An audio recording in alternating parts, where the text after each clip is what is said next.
اعوذ باللہ من الشیطان الرجیم بسم اللہ الرحمن الرحیم۔ سورہ فیل ہم نے پڑھی، سورہ قریش ہم نے پڑھی، آج سورہ معون ہے۔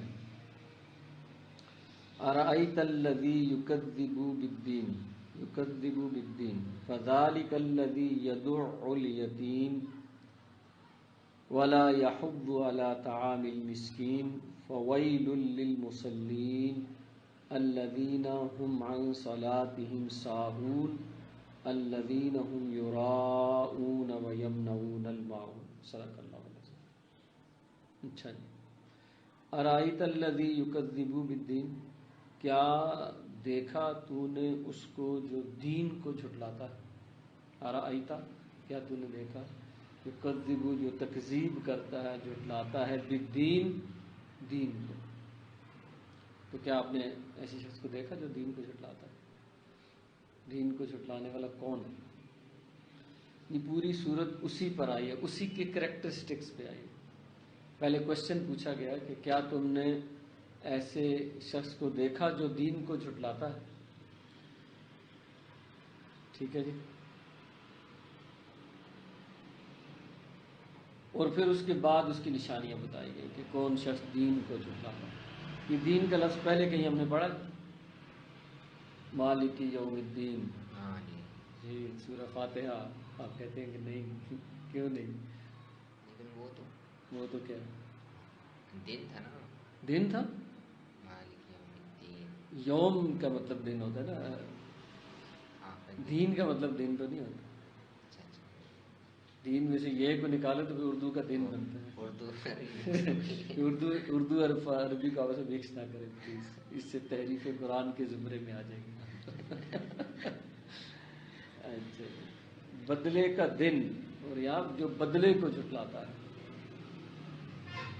یعنی وہ شخص کے جو اس بات کو جھٹلاتا ہے کہ کوئی بدلہ شدلہ ملنے والا نہیں۔ وہ کہتا ہے کہ کسی چیز کا کوئی بدلہ نہیں، کوئی بدلہ نہیں ہے تو کوئی یوم دین نہیں ہے، کوئی یوم دین نہیں ہے تو کوئی ایسی ہستی نہیں ہے جو بدلہ دلا سکے۔ اللہ کو بھی جھٹلا دیا، قیامت کو بھی جھٹلا دیا۔ یہ جو پورا سسٹم اللہ تعالیٰ نے جزا و سزا کا بنایا ہے، اس سب کو جھٹلا دیا، جس نے دین کو جھٹلا دیا۔ ایک اس کا یہ مطلب ہے، ایک اس کا یہ مطلب ہے جس نے اسلام کو جھٹلا دیا۔ دین جو ہے ہمارا دین، دین اسلام ہے۔ تو ارائیت الذی یکذب بالدین، تو نے کیا اس شخص کو دیکھا کہ جو تکذیب کرتا ہے، جو جھٹلاتا ہے دین کی؟ فذالک، پتہ وہ ہے وہ شخص کون سا والا؟ اب اس کی نشانی، پہلی نشانی، الذی یدع الیتیم، وہ شخص جو یتیم کو دھکے دیتا ہے۔ جو شخص یتیم کو دھکے دیتا ہے وہ شخص دین کو جھٹلاتا ہے۔ یتیم کو دھکے دینے کا کیا مطلب؟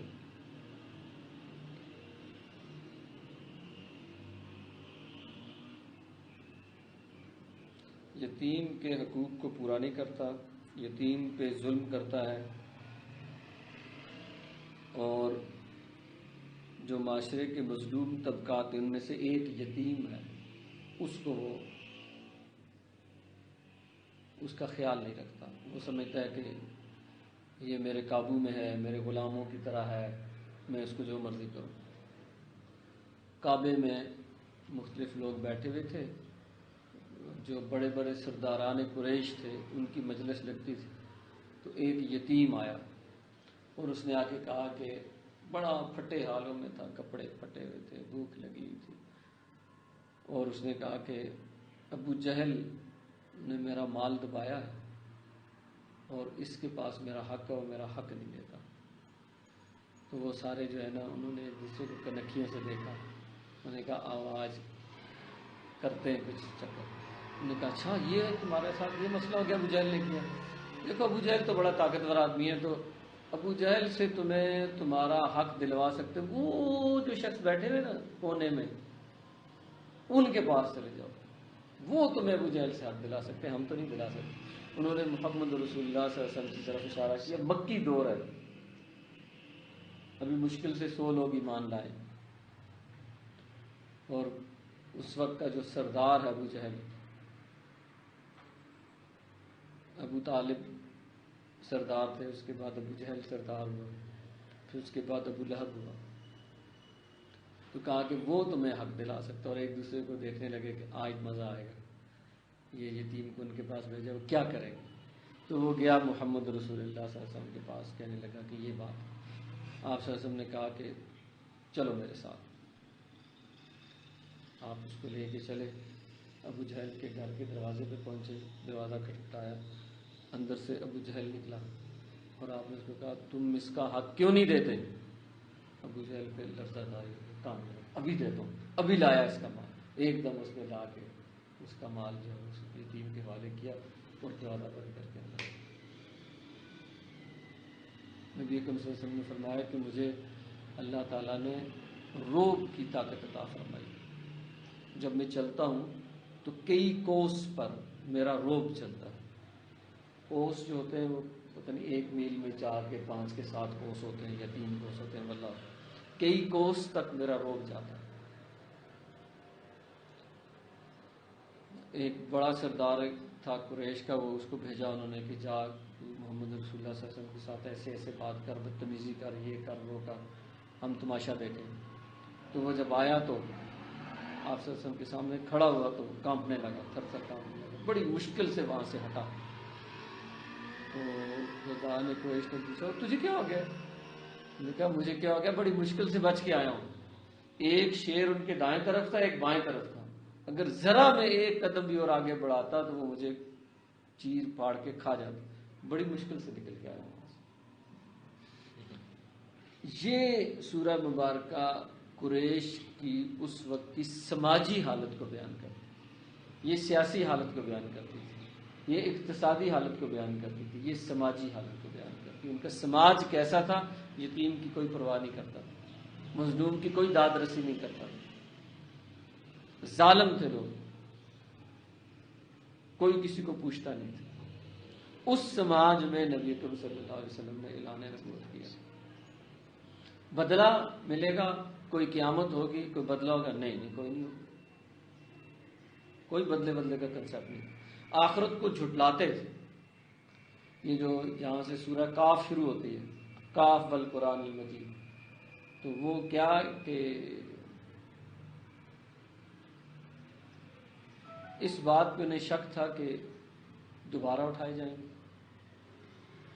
وہ جب نبی کریم صلی اللہ علیہ وسلم سے یہ باتیں سنتے تھے دوبارہ اٹھائے جائیں گے اور بدلہ دیا جائے گا، کہتے تھے اگر ایسا ہو گیا تو یہ تو بہت ہی مشکل بات ہو جائے گی. دوبارہ اٹھایا جانا اور بدلہ دیا جانا یہ کسی طرح بھی ان کے حق میں نہیں تھا، اور اس چیز کو وہ بالکل جو ہے وہ ماننے کے لیے تیار نہیں تھے. سورہ کاف کتنے نمبر کی ہے؟ 50 نمبر کی. کاف والقرآن المجید، کاف قسم ہے قرآن مجید کی. بل عجیبو، بلکہ انہوں نے تعجب کیا، ان جاءہم منذر منہم، کہ آیا ہے ایک ڈرانے والا انہی میں سے. فقال الکافرون، اور کہتے ہیں کافر، کہا کافروں نے، ھذا شیء عجیب، یہ بڑی عجیب بات ہے. کیا بات عجیب ہے؟ ایک جو بات اس سے پہلے بیان ہوئی ہے کہ منذر ڈرانے والا نبی کہتا ہے میں اللہ کی طرف سے آیا اور میرے اللہ نے بھیجا اور میں تمہیں ڈراتا ہوں. یہ بڑی عجیب بات ہے کہ اللہ کسی بندے کو بھیجے گا. یا اس کو اگلی آیت کے ساتھ جوڑے، اِذَا مِتْنَا وَكُنَّا تُرَابًا، کہ جب ہم مر جائیں گے اور مٹی ہو جائیں گے. ذَلِكَ رَجْعٌ بَعِيدٌ، یہ کہتا ہے واپس پلٹ کے آنا ہے. یہ واپس پلٹنے والی بات بہت دور کی ہے، یہ نہیں ہمیں سمجھ آتا. واپس کیسے پلٹیں گے؟ ان کے سماج میں یہ بات تھی. آج ہمارے سماج کے اندر بھی یہ بات رچی بسی. قد علمنا ما تنقص الارض، اللہ تعالیٰ فرماتے ہیں ہم جانتے ہیں کہ زمین جو ہے ان میں سے کیا کچھ کھاتی ہے، کیا نقص ڈالتی ہے. من وعندنا کتاب حفیظ، ہمارے پاس ایک کتاب، ایک رجسٹر ہے جس میں ہر چیز لکھی. ان کو ہم واپس لے آئیں گے، لکھ کے رکھا ہوا ہے. زمین میں سے کس کیڑے نے، کس ذرے میں ان کی جسم کا کون سا حصہ اس کے ساتھ مل گیا، وہ ایک کتاب میں نوٹ ڈاؤن ہے. ایک ایک ذرے کو ہم ان کے نکال لائیں گے. کیڑوں نے کھا لیا، کسی اور چیز نے کھا لیا، کہاں جا کے فضلہ بن گیا، کیا ہوا، سب نکالنا ہے. ہمارے پاس کتاب حفیظ ہے، ایک لکھی تحریر ہے کہ جس میں ان کا جو واپس پلٹنے کا سارا حساب لکھا ہوا ہے. بل کذبوا بالحق، اصل بات یہ ہے کہ جو نبی اکرم صلی اللہ علیہ وسلم حق بات لے کر آئے تھے انہوں نے اس کو جھٹلا دیا. لما جاءہم فہم فی امر مریج، اب یہ شک میں پڑے ہیں، اب ان کو سمجھ نہیں آتی کہ بات کیا، یہ نبی ہمارے کیا بات کہتے ہیں ان کو پتہ ہی نہیں چل رہا. یہ ہے یکذبوا بالدین، بدلے کو جھٹلانا. جو شخص بدلے کو نہ جھٹلائے وہ کبھی یتیم کو دھکا نہیں دے. کہے گا نہیں اللہ پوچھے گا مجھ سے، اس یتیم کے بارے میں اللہ پوچھے گا. جس نے بدلے کے دن کو جھٹلایا وہ کبھی یتیم کو لفٹ نہیں کرائے گا، اس کو دھکے دے گا. یہ نشانی. لا یحض علی طعام المسکین، دوسری نشانی ہے کہ کوئی بھی مسکین ہے جس کو کھانے پہننے کو کچھ نہیں، اس کو کھانا کھلانے کی طرف جو ہے وہ ابھاریں گے نہیں. خود تو کھلانا دور کی بات ہے، کسی کو بھی یہ نہیں کہیں گے. کسی کو کہنے کا کیا مطلب ہے؟ میں ماد بھائی کو کہوں جی کہ آپ ذرا مسکین کو کھانا کھلا دیں، وہ مجھے پلٹ کے کہیں گے میرا گھر دور ہے، تیرا گھر قریب ہے، تو کھلا دینا. تو بات مجھے بھی آگے پڑے گی. تو اس لیے میں ان کو بھی نہیں کہتا کہ مجھے ہی نہ کھلانا پڑے گا. ولا یحض علی طعام المسکین، مسکین کو کھانا کھلانے پہ نہیں ابھارے گے. یہ دو باتیں تو ہوگی. ان دونوں باتوں کا تعلق مال سے ہے، کھانا کھلانا اور یتیم کا حق کو دھکے دینا. یتیم اپنا حق مانگنے آیا، آپ نے اس کو دھکے دے دیے، پرے کر دیا. پھر دوسری بات فویل للمصلین. اب عبادت کی بات کریں تو تباہی ہے، بربادی ہے، ہلاکت ہے. ویل کہتے ہیں، ویل تباہی، بربادی اور ہلاکت. ویل جہنم کی ایک وادی کا نام ہے جس کے بارے میں یہ کہا گیا کہ دن میں 70 مرتبہ جہنم اس سے پناہ مانگتی ہے. ایک گہری وادی ہے جس کے اندر جتنے بھی جہنمی ہیں جب وہ جلتے ہیں نا، ان کے جسم پہ جو زخم ہوتے ہیں نا، ان کے زخموں سے جو خون اور پیپ نکلتی ہے نا، وہ اس وادی میں جا کے جمع ہوتی ہے. اس میں اتنا زیادہ تعفن اور بدبو ہے. جلنا تو الگ بات، اس تعفن اور بدبو سے انسان کا دماغ پھٹ جائے. اس وادی میں نمازیوں کو ڈالا جائے گا. فویل للمصلین، تو پس تباہی ہے، بربادی ہے، ویل ہے کن کے لیے؟ مسلین کے لیے، نماز پڑھنے والوں کے لیے. اب یہ بات اگر بات یہیں تک ہو تو پھر تو گیا کام. لیکن کون سے نماز پڑھنے والے؟ الذین، وہ لوگ، ہم عن صلاتہم ساہون، جو اپنی نمازوں سے غفلت برتتے ہیں. وہ نمازی جو نماز نہیں پڑھتے، تھوڑی تھوڑی پڑھ لیتے ہیں، کبھی ایک پڑھ لی، کبھی دو پڑھ لی، کبھی 5 وقت کی نماز نہیں پڑھتے، اپنی نماز سے غفلت برتتے ہیں. ایک بات، نماز کے اندر بھی غفلت برتتے ہیں. سورہ فاتحہ پڑھ رہے ہیں، کوئی سورت پڑھ رہے ہیں، سجدہ کر رہے ہیں، رکوع کر رہے ہیں، دماغ کہیں اور لگا. اور پھر یہ ہے کہ نماز کے چور بھی ہیں ساتھ. نبی صلی اللہ علیہ وسلم نے فرمایا بعض لوگ اس طرح سے نماز پڑھتے ہیں جیسے مرغ ٹھونگے مارتا ہے. وہ نماز کے چور ہیں، نہ پوری طرح سجدہ کیا ایسے کیا، ایسے کیا، پھر ایسے کیا، پھر یوں، نہ آرام سے سجدہ کیا، نہ آرام سے رکوع کیا، نہ وضو صحیح طرح سے کیا، نہ وقت کا خیال رکھا، نہ اس میں وقت لگایا، نہ اس میں جو پڑھا جاتا اس پہ دیکھا، نہ نماز ہی پڑھی. ایسے نمازیوں کے لیے ویل ہے، ان کو جہنم کی سب سے گہری وادی میں ڈالا جائے گا. کیوں؟ انہوں نے نماز کو مان کر اس کا مذاق اڑایا، استہزاء کیا، تمسخر کیا. انہوں نے اللہ سے ملاقات جو ہے اس عمل کو انہوں نے بہت ہی ہلکا جانا. فویل للمصلین الذین، وہ لوگ، وہ ویل کن نمازیوں کے لیے؟ ان نمازیوں کے لیے الذین، جو لوگ، ہم عن صلاتہم ساہون، اپنی نمازوں سے غفلت برتتے ہیں. یہ نماز چھوٹی چیز نہیں ہے بھائی. ہم اس کو ایسے ہی لیے ہوئے ہیں، ہے تو ہے، نہیں ہے تو نہیں، چلو کبھی پڑھ لی کبھی نہیں پڑھ لی. نہ. ہم کہتے ہیں، کچھ لوگ کہتے ہیں بھائی وہ جو نماز نہ پڑھنے والے ان سے تو ہم اچھے ہیں نا، نماز ٹوکمی تو پڑھتے ہیں نا. نہیں منظور اللہ، پوری منظور. اللہ نے 5 فرض کیے ہیں، ٹائم پہ کیے ہیں، شرائط کے ساتھ کیے ہیں، اللہ کو وہی چاہیے. کہا گیا کہ ایسا نمازی جو نماز کے ساتھ غفلت برتے، نماز اس کے لیے بد دعا کرتی ہے کہ جیسے تو نے مجھے برباد کیا اللہ تجھے برباد کر. اور وہ نماز جو ہے اوپر جاتی ہے، اس کو کالے کپڑے میں لپیٹ کر اس کے منہ پہ دے مارا جاتا ہے، لے پکڑ اپنی نماز. پھر نماز بد دعا کرتی ہے جیسے تو نے مجھے برباد کیا اللہ تجھے برباد کر.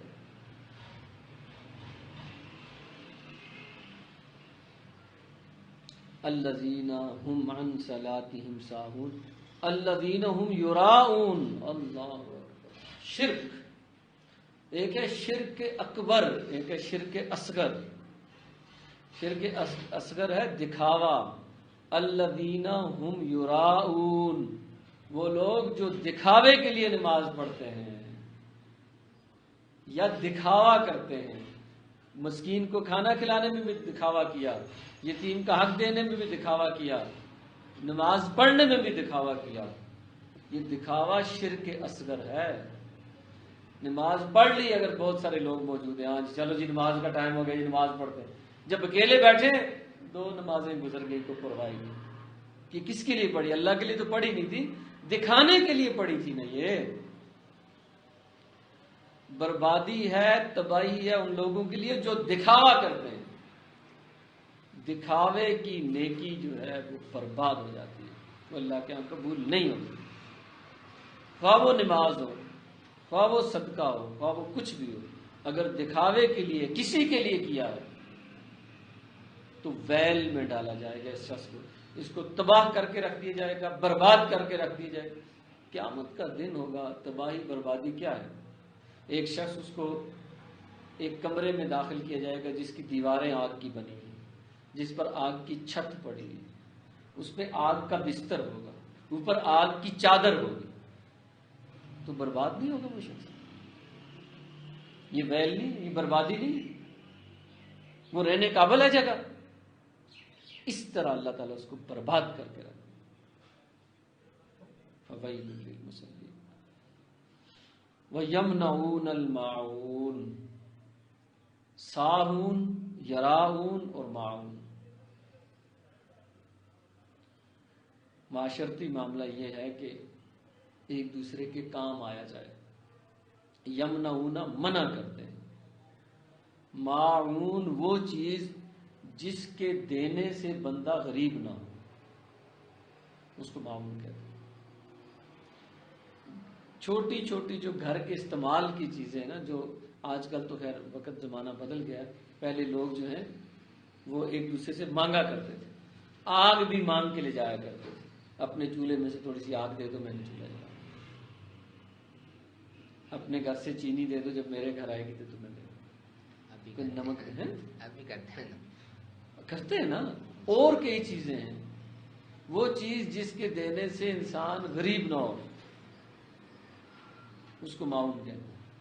وَيَمْنَعُونَ الْمَاعُونَ، جو عام استعمال کی چیزیں بھی مانگے ہوئے دیتے نہیں، وہ ہیں. یہ ساری تعریف چل رہی ہے ان لوگوں کی جو دین کو جھٹلاتے ہیں. وہ پورا معاشرہ ایسا تھا کہ جو دین کو جھٹلانے کا مطلب ہے آخرت پر ایمان نہیں رکھتے. آپ صلی اللہ علیہ وسلم کعبے میں بیٹھے ہوئے تھے، بندہ آیا، اس نے اٹھا کے کسی پرانی قبر میں سے ہڈیاں نکال کے آیا، یوں پھینکی آپ کے ساتھ. اے محمد صلی اللہ علیہ وسلم، تم کہتے ہو کہ یہ زندہ ہو جائیں گے، ذرا ان ہڈیوں کو زندہ کر کے دکھاؤ. کیسے ہو سکتا ہے؟ ھذا شیء عجیب بل عجبوا ان جاءهم منذر منهم فقال الكافرون ھذا شیء عجیب اذا متنا وكنا ترابا ذلك رجل بعید. مر جائیں گے، مٹی جائیں گے، پھر واپس پلٹیں گے. یہ واپسی ہمیں قبول نہیں. اگر ایسا ہو گیا تو پھر ہمارا بڑا غرق ہو جائے گا، پھر تو حساب کتاب شروع ہو جائے گا. واپس کس لیے اٹھایا جائے گا؟ ویسے ہی اللہ نے کھیل رکھا ہوا ہے کہ پہلے زندہ کیا پھر مار دیا پھر زندہ کیا، حساب کتاب کے لیے اٹھائے گا۔ تو جس معاشرے کی بات ہو رہی ہے یہ 7 آیتیں اس معاشرے کی معاشرتی کیفیت کو بیان کرتی ہیں۔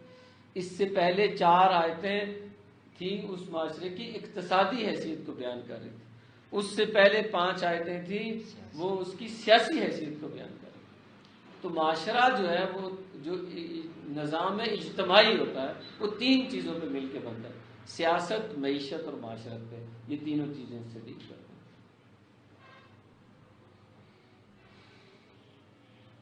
اور بری معاشرتی حالت اور اس پہ عذاب کی وعید، بدلے کو جھٹلانا، جو معاشرہ بدلے کو جھٹلا دے۔ ہمارے ہاں آج بدلے کو جھٹلایا جاتا ہے بھائی میرے، کہا جاتا ہے یہ جو ہے آخرت ہے یا جہنم ہے یہ ہمارے لیے نہیں بنی، امت محمدی کے لیے تو بنی ہی نہیں، ہم تو بخشے بخشا ہیں، خار ہیں، بدکار ہیں، گناہوں میں ڈوبے ہوئے، تیرے محبوب کی امت میں کیا مطلب؟ ہمیں تو کچھ نہیں کہہ سکتا۔ ہماری جہنم کو تو محمد رسول اللہ صلی اللہ علیہ وسلم اپنے آنسوؤں سے وہ بجھا گئے، پھر آخرت میں شفاعت کبریٰ نصیب ہوگی ہمیں، ہم بچ جائیں گے۔ بھئی جب بچ جائیں گے تو پھر یہ 2 یتیم کو دھکے، پھر مت کھلاؤ کھانا مسکین کو، پھر نمازیں اتنی پابندی سے پڑھنے کی کیا ضرورت ہے، پھر دکھاوا کرو مزے سے، فوٹو کھنچواؤ، فوٹو سیشن کراؤ۔ ہمارے یہاں معاملہ یہ ہے کہ ایک تھیلا آٹے کا کسی غریب عورت کو دیا جاتا ہے، 4 بندے اس کے ساتھ فوٹو کھنچوا رہے ہوتے ہیں، اس کو یراؤن کہتے ہیں۔ ایک گٹر کا ڈھکن لگا رہے ہوتے ہیں تو فوٹو سیشن چل رہا ہوتا ہے، 10 ہاتھ یوں اس گٹر کے ڈھکن کے ساتھ لگے ہوتے ہیں، اخبار میں چھپا ہوتا ہے فلاں نے گٹر کا ڈھکن لگایا، یہ یراؤن ہے۔